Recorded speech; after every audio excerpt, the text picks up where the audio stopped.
made CNN hero. I know I reached out to you because I'd read about you from a magazine, and I was like, oh my goodness, I really want to have a conversation. I was so inspired, and I think I was not the only one inspired because before I know what CNN and made you a CNN hero. So thank you so much for. I know I talked to you some months ago, like maybe about March. So I'm really really pleased that you are here, and I would kind of want to, before I introduce you and just read a bit of your bio, I would like to tell you what we are about, WITI Africa. Our mission in WITI Africa is to amplify the voices of female African tech professionals that are working really at the grassroots in Africa. And by connecting them to a community, a global community, in order to spark creativity, spur innovation, build partnerships. And our goal really is to be able to achieve the UN SDG goals and the AU 2063 goals. And we really believe that by connecting people together for exchange of ideas, we can actually Africans can develop solutions to their intractable problems. So joining me today is Nelly Chiboy. Nelly grew up in a rural village in Kenya. The situation there was dire. Circumstances forced Nelly to raise her younger sister when she was only 9 years old. She wanted to change the narrative of kids growing up in communities like hers. She wanted to fix poverty and for good this time. That's the UN SDG goal. Through hard work and determination, she landed a full scholarship to Augustana College in America. Coming to the United States and studying computer science gave her the platform to accelerate her impact. As an undergrad, she invested all of her income from various campus jobs into her community back in Kenya. She built a school. She built a school that's amazing called Zawadi. And later she started Tech Lead Africa. Tech Lead Africa is a non-profit American organization that redistributes recycled technology to build computer labs in African schools. They built 10 computers in rural Kenya, and they're currently working on the next 100 computer labs. They already have around 4,000 students and 20 teachers. By next year, she's going to have around 40,000 students and 200 teachers. Thank you so much, Nelly, because 1 out of every 5 children in the world that is out of school is actually from Nigeria, because Nigeria is the most populated country in Africa. So the fact that you're going to have 40,000 students and 200 teachers, and you're going to be solving the UN SDG goals number 4 and 5 is so commendable. Thank you. Before you speak, I want to say thank you. For a young person like you, thank you so much. You're not buying sports shoes. Like I know some people in my family buy with their money, they buy a lot of fancy shoes and go. You are building you're giving people an opportunity, changing their life. So thank you so much. Nelly's program is unique because they teach classes that are relevant. They hire local teachers to make sure of it. They train their teachers to run the computer labs in their own community, who meet every day to improve their classes. They are locking a world of opportunities to these kids. Who will be inspired to take on a dozen careers, who will have the skills to tap into the global economy straight from the village.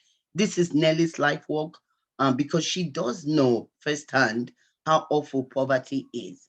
And she plans to do this not just in Kenya, but for the whole of the rural Africa, positioning tech leads to 10x their growth year after year.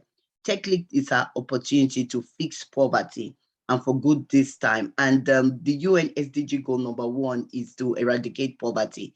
So Nelly, I will hand the mic to you and get you to share the work you've done, how you've moved from a young girl to have this big vision and how you were able to execute this vision for it to be a reality today. Thank you, Nelly. Over to you. Thank you so much, Winfred. What an introduction. So I'm gonna quickly share my screen but I think this video that CNN made is very descriptive, so I can start with that one. It's only 4 minutes long. I never forget what it was like growing poor. I never forget what it was like my stomach churning because of hunger at night.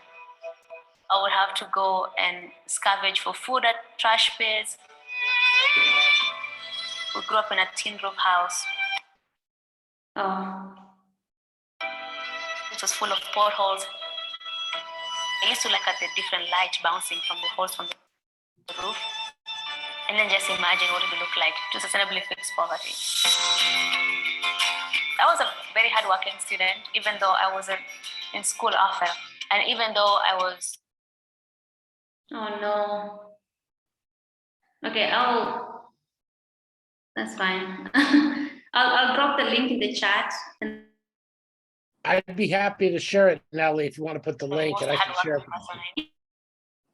Nelly, why don't you be patient? Why don't you be patient? Seems to be coming in and out, but why don't you be patient? It's only 4 minutes, so maybe it will come back on. So just rather than taking it off, let's see. You can. I'm gonna fix my internet.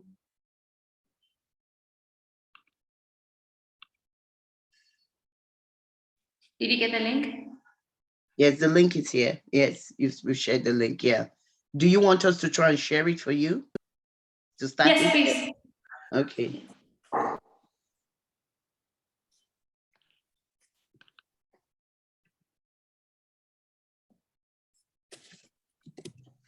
I hope there's no ad.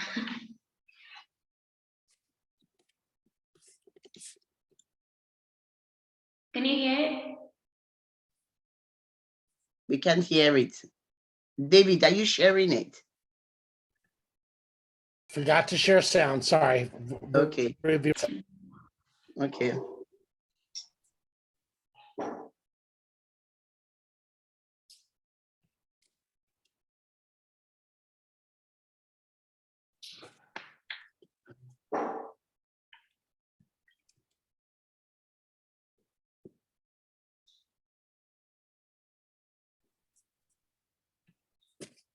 David, you're still not sharing sound. We can't hear it.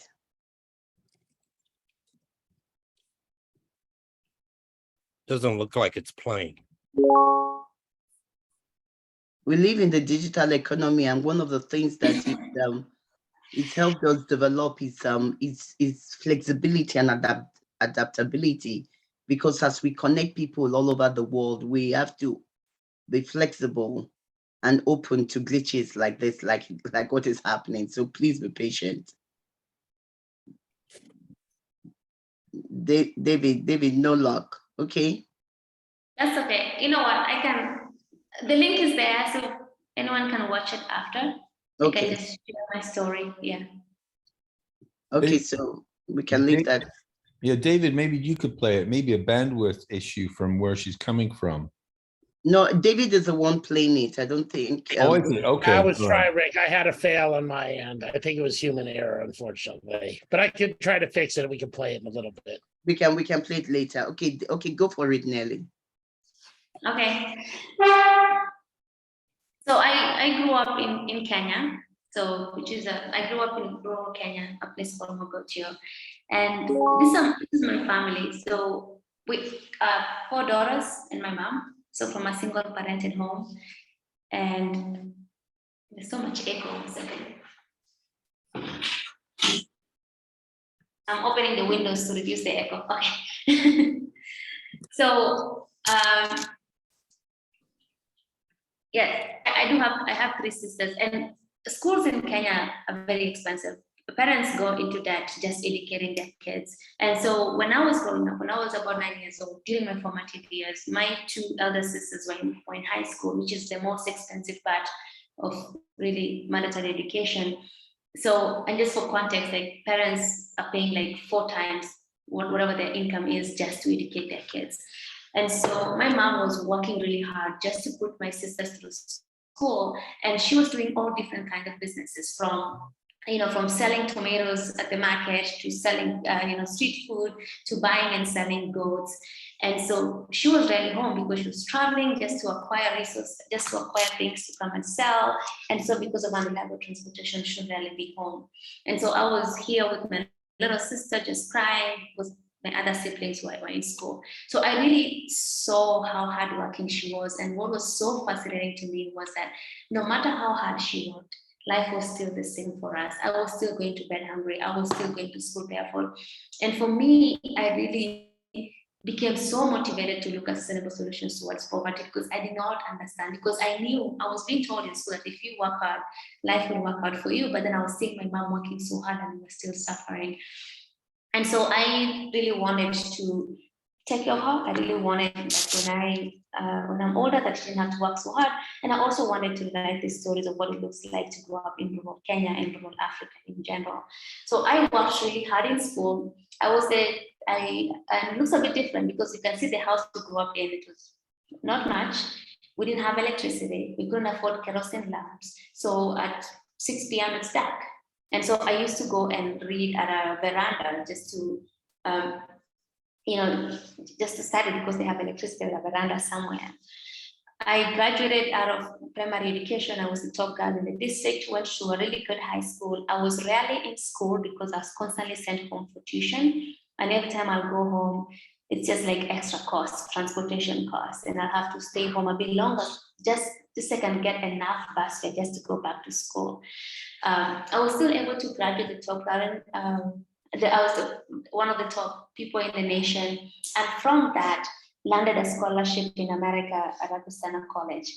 And so when I got there, I mean, life was different. Abundance, a lot more things. And one of the coolest things that I could actually work as a student. And so I spent my income, and after 1 year, I was able to fly back home and move my family into a much decent home. And so, and for the first time, we were having people over. For the first time, we were like taking pictures, which was something we didn't used to do at our old home. And this is my mom now. This picture was actually taken 10 years later, and she actually looks younger and happier. She has been retired for 10 years now. She doesn't have to worry about it anymore, about raising us, because she's all good. And this is my grandma. She never went to school, but she always wanted a degree. She always tell us, go get me degrees and diplomas, so diplomas. And so when I graduated college, I gave her my graduation gown, and she still wears it today. She's just so happy. 6 years later, she's still wearing it. And so I had moved my family out of poverty. I mean, they were living in a much decent home. They felt like there was so much distance in their life now, but I was responsible to sustain it, sending money home for rent every month, sending, electrical bill and so on. And I realized that if I keep doing that, I would really never get to my community. And I really wanted to start thinking about just my community. How do I actually address the poverty that I was seeing every day? And so I decided to build a school for two reasons. One, by building a school, we could earn extra income because parents would pay about $10 a month to take their kids to the program, and the schools will be sustainable. And the second reason would be that I could have something in the community that I could actually start working on and get the community buy-in and start working on improving the community. I really wanted to teach something like, entrepreneurship, problem solving, because I knew that if we can train kids better on just like making money, how do you actually create employment? How do you actually look around you and solve problems, and also think about that as a way to actually earn income? That was the idea that I had, just the entrepreneurship angle. At this point, I did not know anything about technology or anything about computers. So I went on to build a school. This building is very simple, nothing much, cost me about $4,000. So I was still working over the summer. Like I would just keep working, doing janitorial work, sometimes painting in the dorms, or even working at the cafeteria. And I just used to save all my money. I didn't have that much of expenses because I had a full ride scholarship. And so any extra money that I was making just went towards investing in the school. And so, yeah, in 2015, when I was a junior in college, I started building the school. We launched in 2016. The first week, we had 15 kids, and at the end of the year, we had 100 kids. So this is the school now. So it has grown. It's a 4-story community center. I have continued to invest in it. So mostly, like, as I've gone into tech, I have continued, any money that I make, I've continued to build on the school. And it has become such a monument in the community, because now we are offering things like reskilling women and teaching them about hairdressing, things like creative arts, like music studio and dance studio. So this is one of the programs that we have. We have women who don't have financial independence, and they're just sitting at home waiting for their husbands to provide for them.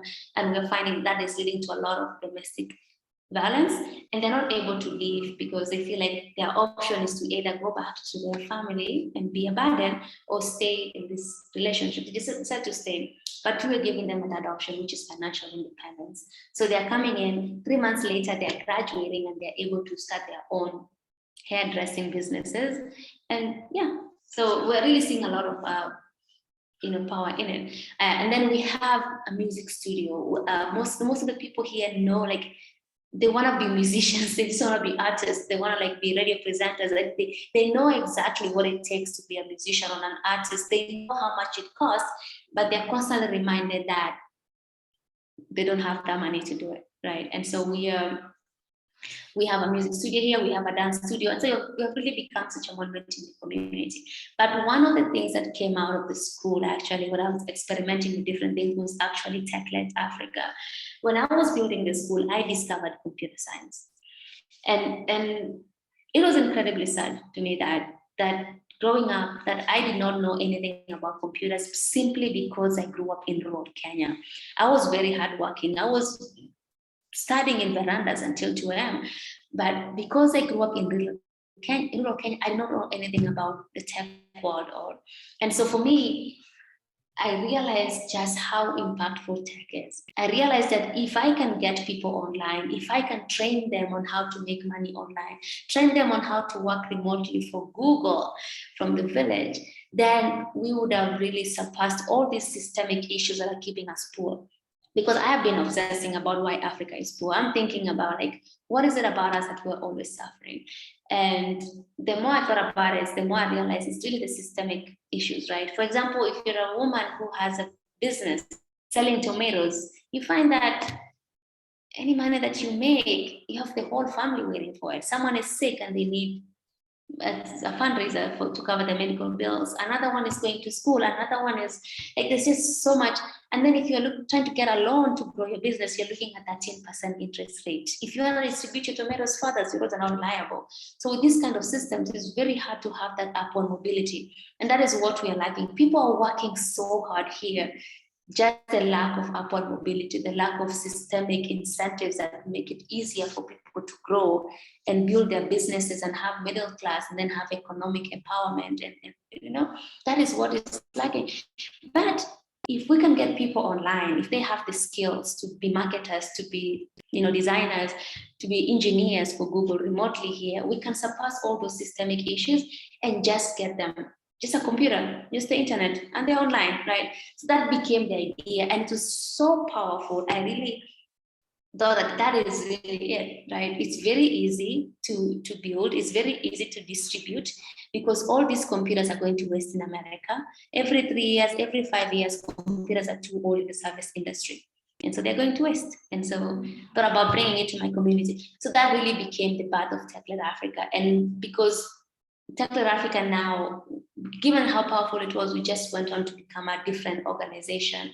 Starting from the school, the really small school that I built as a college student, that is where it started, but it's really grown its own legs.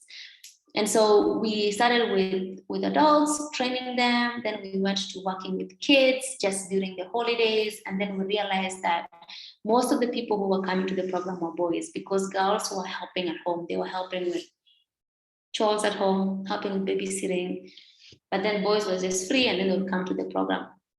So we realized that to ensure equal access, we needed to go to schools.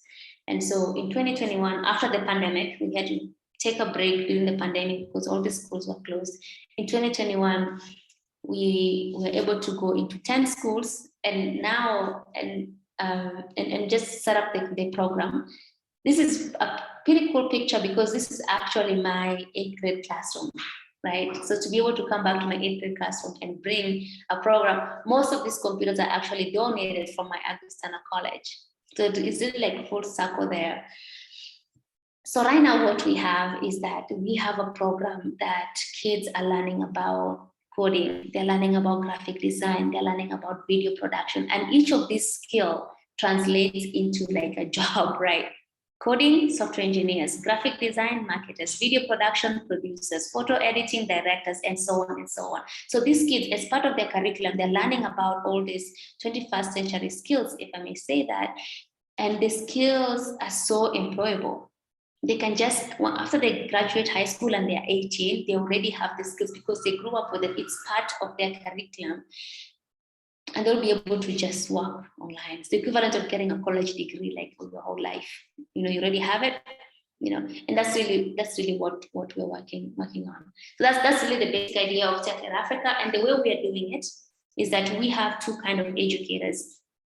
We have school leads who are in schools every day and just orchestrating the kids, making sure they're coming to classes, they have all the basics, like knowing how to click a mouse, drag and drop, and they're able to review their what they're taught. And then we have subject matter, like specialists, people who are very specific to a subject matter, for example, video production.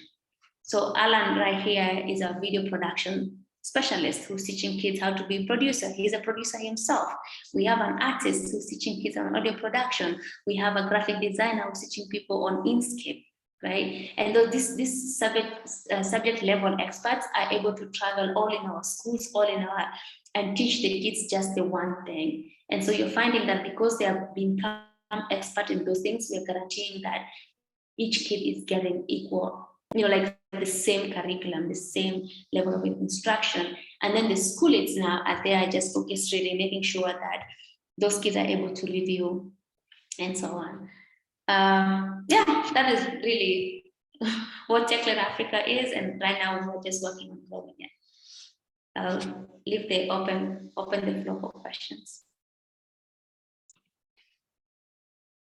Thank you so much. That is really very inspiring. One question for you is, you grew up in rural Kenya, and that takes me back to what rural village looks like in Africa. I must confess that I grew up very privileged when you look at what you're talking about, but I still grew up in Africa, and really, I just grew up in one part of Nigeria on the island. And really, it was when I left my country that I realized that there was this level of poverty because we were not allowed to watch television. So we were not, so I wasn't too exposed to the world around me. But that's like over a long time ago, 3 decades ago. And now when I got exposed, I became very passionate about education equity, making sure that the people in the underserved regions, that they do have access to the same opportunities that I had access to doing it both locally here and internationally. One of the things, when you are growing up in a rural place, how do you, as a young child, begin to have these big ideas? Because one of the purposes of WITI Africa is to connect people so that we can spark this sort of creative ideas and spur innovation. Because it starts with the mind, it starts with having the idea and then looking for the resources to make the idea a reality. Here you are living in a tin house. I don't know what that looks like. Living in a tin house with all these holes in it, and you don't even have access to light, to electricity. You don't have air conditioning, but your mind is, you have these big, where did these ideas come from? If you didn't have electricity, you couldn't watch television. How did you begin to conceive these big ideas? Which is why we do these sessions, to bring people from the global north and the global south to come up with this, to spark these big ideas. How did you come up with such a big idea as a young girl living in a tin house? I think for me, I think it's really from my mom, because I saw her. In school they're telling you that you have to work hard. If you work hard, things will work out. those platitudes, right? And then I come home and I look at my mom and I see how hard she's working, and it just did not map up. I'm like, why is it that she's constantly trying these businesses and failing and still has the courage to continue trying, right? And so for me, it was really incredibly sad and also incredibly fascinating. I'm like, what is it, right? And so I would sometimes think about like, okay, maybe if I have money, if I win money, I can build rentals and then my mom can rent it out and then we can earn income. Or if I had money, I'll build my mom a hotel, so like a restaurant. So instead of her selling street food, she could do that, right? And sometimes I'm like, if I had money, so I'm constantly thinking about like what is it that I can try to make her business successful, because I kept seeing her. So I think it's just I'm a child of a failed entrepreneur, like a very harshest environment to be an entrepreneur, and someone is not giving up because she has daughters to educate, right? And so I saw that, and so it was so real to me. And then I'm here with my younger sister crying, and then we have to get creative on how to get food because this is a 3-year-old who's crying. And so I think life was just so real, right? But it was very inspiring as well, because it wasn't because of that she was lazy or because she was, I don't know, a bad mom. She was trying the best that she could. And so seeing that she's trying the best that she could and still failing is just like, you just keep wondering, what is it, right? And so I was obsessing about how to fix poverty. And so everything that so like the only way I could think about it is like, okay, I'm gonna read books. So any book I found, it didn't matter what level it was, I'll just read it. I'll just read those books. And then I'll just try to like look at the pictures, consume it, read it, and just imagine, like look at planes flying by and think like, oh, I'm gonna be a pilot, I'm gonna fly out of poverty. And so it was really just looking at my mom working so hard and just thinking about ways to help her. So thank you, Nelly. I think one thing that you've brought out is that it starts with empathy. It starts with the fact that you were able to connect both to your heart, wanting to help your mother. So you started with empathy within your inner circle. So you zoomed out, but then you zoomed wide and you said that not only do you want to help your mother, you want to help the community around you. And but it was empathy. It was because you cared. You said, I mean, there are people that have been brought up in your environment that care only about themselves. They're like, I just want to get out of this and say bye and never return. But because you connected I call it the 3H, your head, your heart, and your hand. So you connected with the problem, not only intellectually, not only cognitively, but with your heart, with a lot of empathy. And that is really the beginning of leadership, because for you to lead organizations, for you to lead teams, you've got to be empathetic. You've got to understand the why behind some problems that you deal with, or you have to connect with people where they are at. So that is something that I see began your journey, empathy. And so they are told you that if you work hard, you'll be able to get an opportunity. So it started with empathy, and then all of a sudden, resources started to come your way, a resource to leave the country. And once you left the country, that same empathy was driving you to say, wow, there's still this big problem that I want to solve. So passion is what gets you up every day. Passion is at the root of grit, and that is what you have shown us, that grit is because when you left the country, I left my country too, like 3 decades ago. I had some big ideas, and I think I helped some people, but not at your scale. But then grit is necessary, because when we do face problems, the ability to stay focused and not be distracted, that's where grit comes in, because you cleaned, you were a janitor, you were doing all of this and keeping all the money. I have to send this recording to my children, keeping all the money to help, to make that dream that you had in your head become a reality, And so that is really commendable. Does anybody else have a question? There's a comment. William Jackson is part of the WITI African EduTech Network, and he says he's a STEAM teacher and he would like to work with you if you're interested. William, would you like to unmute and really just give her some context so that she she can reach out to you. So William, just can you unmute and just speak to Nelly? Because I'm sure Nelly needs all the fun, all the finances, all the volunteers, everything that can help her dream become bigger. William, can Oh, you yes, ma'am. Thank you. My intent was just to listen, but thank you for that. And it's amazing the things that she's done and accomplished. And I just wanted to reach out as a STEAM educator, myself and my wife, and see if she'd be willing to allow us to work with her to help provide some STEM education, which you know is science, technology, engineering, arts, and math. But it also integrates the metaverse as well. So all of that collaborates together to create opportunities for those learners to have, 21st century, 22nd century career opportunities.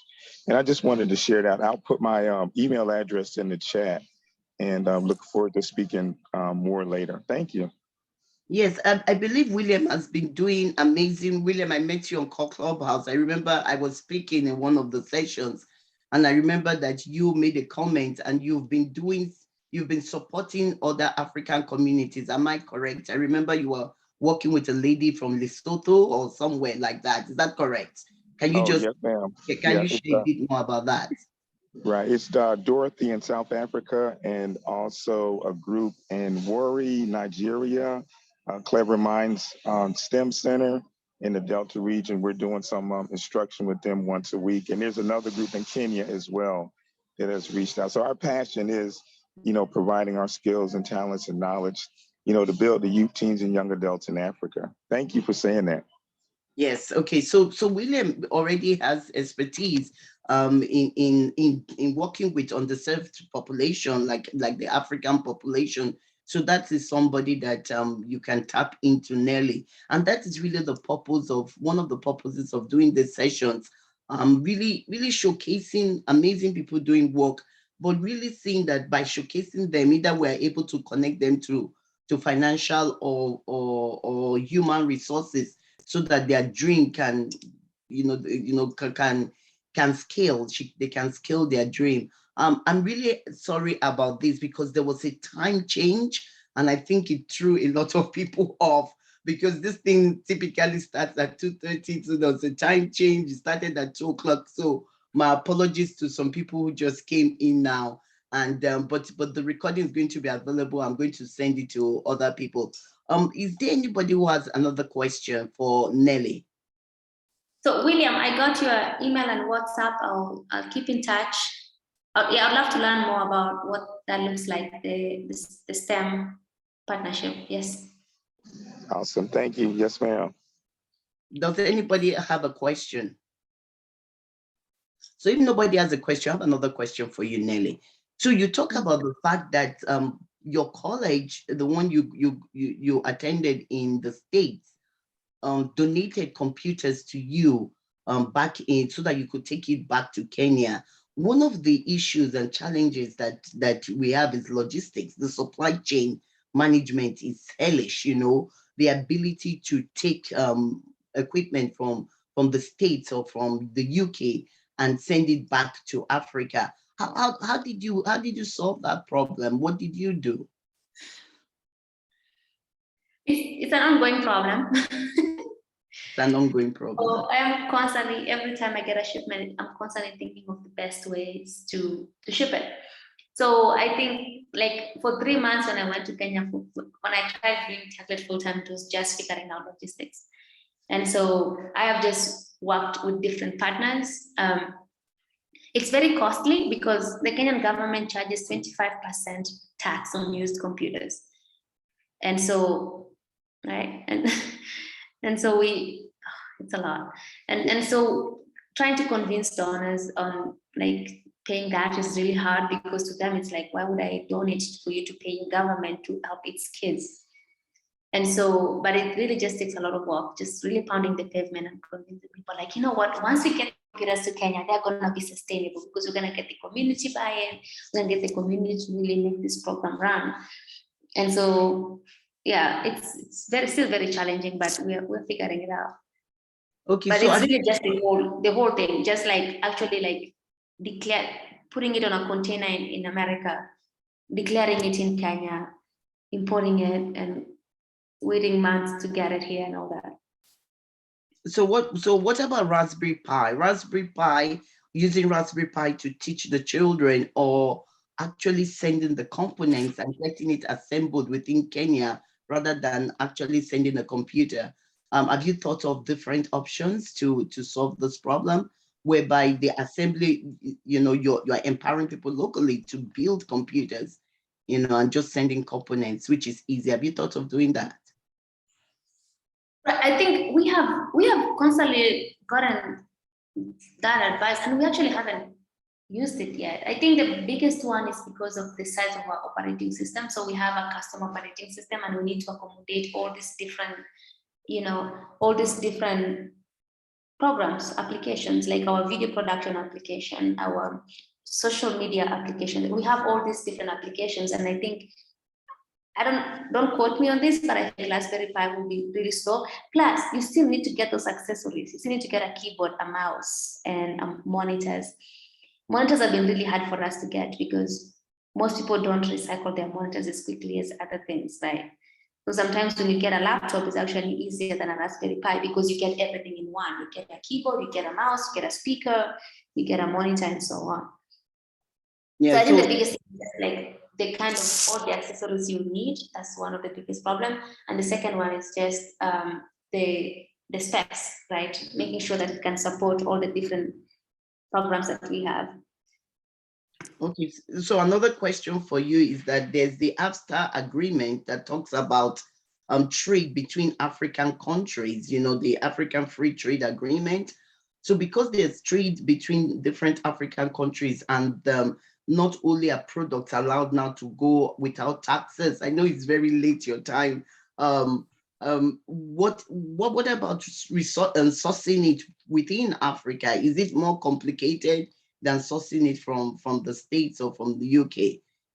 I know that South Africa has a robust market where they build computers, and I know some parts of Nigeria, they do that. Have you thought of sourcing it from other African countries? We haven't. That's a really good idea. So if you have contacts of people we can source computers from Nigeria and South Africa, yeah. Yeah, I actually have contacts of people who are teaching kids how to program with Raspberry Pi from South Africa, so that they do not need the entire powerhouse of a monitor and everything. They can using the Raspberry Pi, they can get to understand basic computer programming languages, and that can be a start. So I'll definitely connect you to them. I know, what time is it there? It's like 9:48, right?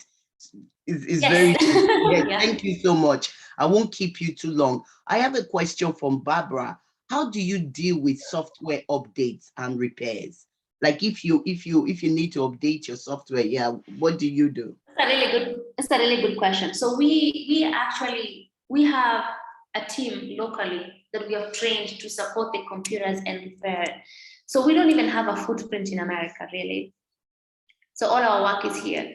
So because if we can get people to get the computers, refurbish them, update them, keep them up to date, keep them running, then it's sustainable, instead of like doing it in America and then when they come here and they break, no one knows how to keep it up. So we have a local talent to do all that work. Okay, another question I have for you, if nobody has questions. So you're dealing with a vulnerable population, people who have gone through a lot. So people they may be intelligent, cognitively, but they may have trauma because of just the suffering they've been through. How do you support them, apart from just providing academics? Do you support them psychologically if that is needed? Do you provide coaching and mentoring to help them get a sense of what they want to pursue as a career? Do you have ancillary services? I guess that's my question. Yeah, so we work mostly with kids. And I think in Kenya, I mean, besides just poverty, we don't really have that much of like trauma. And I feel like, yeah, so it's not as bad. I don't know about other countries, but for us, like, we give so much hope. Like, we're in the business of hope, like we're selling hope here. And so we do a lot of things. We have dance parties all the time. We go on runs. We just like have people visit from all over the world. They're seeing all this content of like, there's just so much positivity, which you probably can see also from our social media, is that is what we're doing. We're selling happiness. We're just positive, having a really hopeful outlook on life. And so in a way, people just feel like their situation is temporary, right? They're motivated to fix their situation. I really like that, because what you are telling us is that not only do you provide resources like academic resources, you provide a very supportive community. And by providing that supportive community where people are able to release their stress through dancing, through laughter, through singing, and just be together, the poverty is not traumatic to them. Things that we will consider traumatic. You take my child to go and put there, that will be trauma to them. But because of the supportive community you provide and all the activities that you do, that transfer of hope is what stops trauma in its track. So that is what you are doing. So you are not only building computers or building or helping people discover their career path. What you are actually doing is that you are building resilient human beings, people that can thrive in different circumstances. They can move from Africa, they can come into the US or to the UK, and they can thrive, they can find their way, because what you are doing is building character, not just educating the mind. So you are what I call, you are educating the heart. You are not just building because one of the problems of leadership is that they can be very smart people, but they have zero character, zero ethics. So Yeah. so they lead teams, and they lead teams down the wrong path, because it's sometimes all about them. So building character is very important. And what you do by providing that community support is that you are building character in addition to educating them. So does anybody have a question before I know 8 more minutes, and I know we'll let Nelly go and go to bed. Does anybody have a question, to engage with Nelly? If nobody has a question, so tell me about your being a CNN hero. So you've been doing all this amazing work. You've been sharing it on social media with your different dances and just really enjoying life. You've been, because just barely a decade ago, you were living in a teen house, and then you worked hard, you got this resource. So how did you get visibility to the place where CNN now looks at you and say, and they research your work, and so tell me about that journey. Who connect the dots for me? Thank you. Oh, actually, they do have an open nomination. So they have a nomination process that opens in December and runs all the way to July 31st. And so I think a college, just a college friend actually nominated me, and then I don't even know anything about it. And then so we went through the process, and they came and they came to Mogotio, and they did the shoot, which was really fun. Yeah. It was a wonderful experience. Yes, definitely. I was so excited when I saw it. So another question I have for you is, your operation needs a lot of finances. So yes, people pay school fees, but you're telling me $10 a month, that is really nothing. So in terms of financial resources, what do you do? How do you raise money? Because you've told us the school fees to your school, and really it's nothing, compared to what you are giving back. So how do you keep your school operational? How do you raise money? Do you have fundraising campaigns? What do you do to keep your school healthy and financially? Actually, for the school actually, it's very fascinating. The school have been bankrolling it, so I pay it out of my pocket. And so what I do is I work for software engineers. So I work as a software engineer, and so I'm able to work in the tech world in America, make the software engineer salaries. And then sometimes I'm doing it here in Mogotio, in the village. That's what I'm trying to tell people, is that you can actually make that money here in the village. So I'm mostly doing that. And then the income from that, it just goes towards funding the school. And then because I'm here, the cost of living is much lower. And so I can actually just invest most of the income to the school.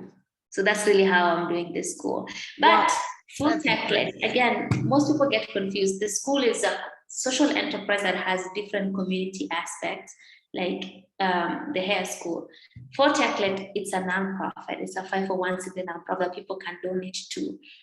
And so for Techlet, we actually fundraise for shipping because it's very expensive. It's about $10,000. It's about $100 per computer, $50 to $100. So it gets really expensive. And so we fundraise for that.